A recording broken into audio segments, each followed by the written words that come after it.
ने अलग अलग किस्त में 12.5 लाख रुपए उसके अकाउंट में डाल दिए। का पैसा जो आपके अकाउंट में गया है उसको वेरीफाइड कराना है। खरीदे गए थे और फर्जी सिम इतने अधिक मात्रा में खरीदे गए थे और खरीदने वाला अनस खान था। और 4-5 दिन तक मैं डिजिटल अरेस्ट की शिकार रही। पर से इलीगल एक्टिविटीज़ हुई है, आपके अकाउंट में बहुत सारे पैसे आए हैं, तो आपके यहाँ सीबीआई पहुँच जाएगी 2 घंटे में और आपको अरेस्ट करके मुंबई ले आएगी। इस प्रकार का डर उसके मन में पैदा करने के बाद कहता है कि मशीन मिला और वो मशीन था कॉल ट्रांसफ़र करने वाला। डिजिटल अरेस्ट ये शब्द से आप वाकिफ होंगे क्योंकि लगातार दुर्ग पुलिस इसके खिलाफ अभियान भी चला रही है, लोगों को जागरूक भी कर रही है कि किसी प्रकार से फर्जी कॉल आए तो उसे रिसीव ना करें और रिसीव करने के बाद अगर कोई अपने आप को सीबीआई का अधिकारी या कोर्ट का जज या कोई तमाम प्रशासनिक अधिकारी बताकर आपको डिजिटली अरेस्ट करने की बात कहे या पैसों की लेन देन की बात कहे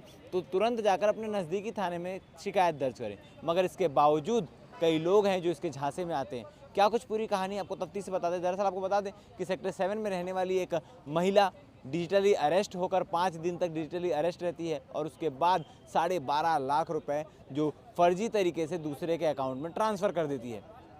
आपको बता दें कि महिला के पास फ़ोन कॉल आता है, अपने आप को ट्राई का अधिकारी बताता है, फिर वो अधिकारी सीबीआई को कॉल ट्रांसफ़र करता है और उसके बाद 5 दिन डिजिटली अरेस्ट रखने के बाद उससे पैसे वसूली करता है और उसे डराता धमकाता है कि आपके सिम से जो है वो फर्जी काम हुए हैं, अवैध गतिविधियों में आपकी संलिप्तता रही है और मनी लॉन्ड्रिंग जैसे काम भी आपने किए हैं, जिसके बाद सीबीआई की टीम आपके घर पहुंचेगी, आपको गिरफ्तार करके मुंबई लाया जाएगा। इस प्रकार का डर उसके मन में पैदा करने के बाद कहता है कि आपको बचने का सिर्फ एक ही उपाय है कि आप हमारे अकाउंट में पैसे ट्रांसफ़र कीजिए, आपके पैसों की जांच होगी और जांच के बाद यदि सारी चीज़ें ठीक पाई जाती है तो आपके पैसे आपको लौटा दिए जाएंगे।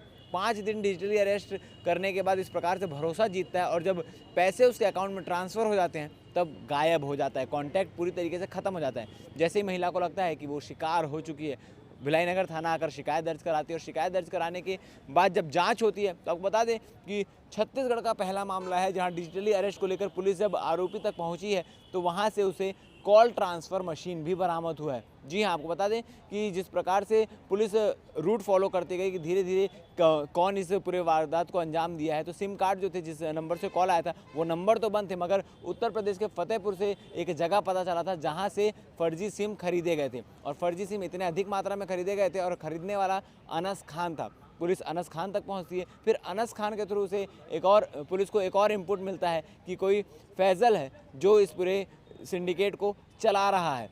मास्टरमाइंड नहीं कहा जा सकता मगर वो भी उसमें शामिल था। फिर जब फैज़ल तक पुलिस पहुंचती है जो कि मेरठ उत्तर प्रदेश का रहने वाला है तो उसके पास से चौंका देने वाली चीज़ें निकलकर सामने आती।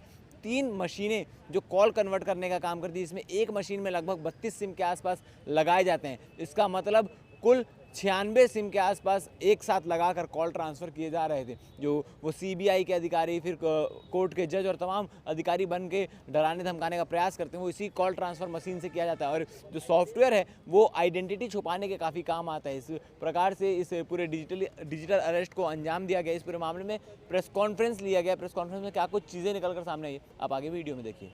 भिलाई नगर थाना में सेक्टर 7 की एक निवासी ने आकर के प्रार्थिया ने रिपोर्ट दर्ज कराया कि उसके साथ 12.5 लाख रुपए का साइबर फ्रॉड हो गया है, ऑनलाइन ठगी हो गया है और 4-5 दिन तक मैं डिजिटल अरेस्ट की शिकार रही। ये उसने रिपोर्ट लिखाया। उससे जब सारी चीज़ें बातचीत की गई, उनसे डिटेल निकाला गया तो एक उसने बताया कि एक ट्राई से बोल रहा हूँ करके अज्ञात नंबर से उनको कॉल आया और कॉल ने बताया कि आपके नंबर से इलीगल एक्टिविटीज़ हुई है, आपके अकाउंट में बहुत सारे पैसे आए हैं और उसको वेरीफाइड करने के लिए मैं क्राइम ब्रांच को एक कॉल ट्रांसफ़र कर रहा हूँ और क्राइम ब्रांच को कॉल ट्रांसफ़र करने के नाम पर उसने दूसरे क्राइम ब्रांच मुंबई के अधिकारी से बात कराया। उसने बताया कि आपका पैसा जो आपके अकाउंट में गया है उसको वेरीफाइड कराना है। तो इसने बताया कि ऐसा कोई वो अकाउंट मेरा नहीं है, नहीं पैसा है। तो उनके आधार का नंबर, उनके सारे डिटेल्स उसने बताए और ये बताया गया उसको डरा धमका करके कि अगर आप हम अभी बात नहीं करोगे तो आपके यहाँ सीबीआई पहुँच जाएगी 2 घंटे में और आपको अरेस्ट करके मुंबई ले आएगी। तो इसका तरीका ये है कि अभी आप डिजिटली अरेस्ट हो गए हो और हमारे संपर्क में रहो और लगातार वीडियो कॉल के माध्यम से वो संपर्क में रहे, डराते धमकाते रहे। इसी बीच उनको अकाउंट नंबर दिया गया और ये बताया गया कि इस अकाउंट में पैसे आप ट्रांसफ़र कर दो, वो पैसा आपको वेरीफाइड करने के बाद अगर सही रहेगा तो वापस कर दिया जाएगा। ऐसे भरोसे में आने के बाद उस प्रार्थिया ने अलग अलग किस्त में 12.5 लाख रुपए उसके अकाउंट में डाल दिए।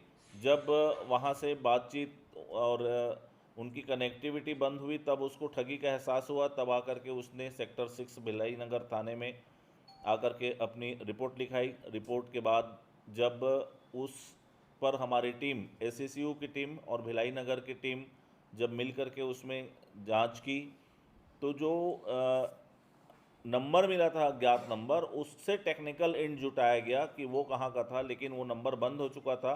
तो उसके जो IMEI नंबर होता है मोबाइल का, उससे नंबर डिटेल निकाला गया तो उसमें एक नंबर मिला अनस खान का। उस अनस खान को जब लोकेट किया गया और उसकी पूरी डिटेलिंग की गई, टेक्निकल इंट जुटाए गए।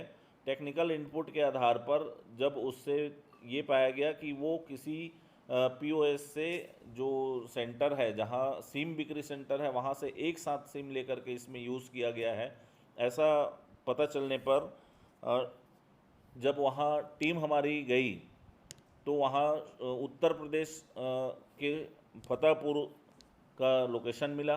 टीम हमारे वहाँ जाने के बाद जब उसको उठाया गया तो और एक जीरोइंग हुआ, शाहबाज उर्फ मोहब्बत फैजल, इसके पास से एक मशीन मिला और वो मशीन था कॉल ट्रांसफ़र करने वाला, कि एक साथ उसमें बहुत सारे सिम उपयोग होते थे और उस सिम के माध्यम से एक बार कॉल आप करते करते आप हाइड हो जाएंगे। जैसे उसने कहा कि मैं ट्राई से बोल रहा हूँ और ट्राई से कॉल ट्रांसफ़र कर दिया कि मुंबई क्राइम ब्रांच से बोल रहा हूँ, तो वो कॉल ट्रांसफ़र करने वाला जो मशीन था, एक साथ लगभग 300 सिम उसमें इस्तेमाल किए जा सकते थे।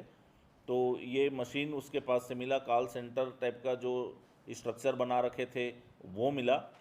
और इसके अलावा भी VI का और एयरटेल के 105 सिम मिले उन लोगों से, 105 सिम जब्ती किया गया। कॉल कन्वर्टर मशीन को जब्त कर लाया गया, 5 मोबाइल उनसे जब्त किया गया और दोनों आरोपियों को ट्रांजिट रिमांड लेकर के यहाँ दुर्ग लाया गया है।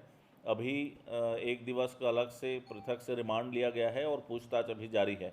इसमें जो अकाउंट का जो ट्रांजैक्शन हुआ है वो तमिलनाडु से सूरत और केरल से पानीपत में अभी अकाउंट का पता चला है जो अकाउंट ट्रांसफ़र हुए हैं। इसमें हमारी और भी टीम लगी हुई है और अकाउंट टू अकाउंट जहां ट्रांसफ़र हुए हैं उसकी भी अभी विवेचना की जा रही है।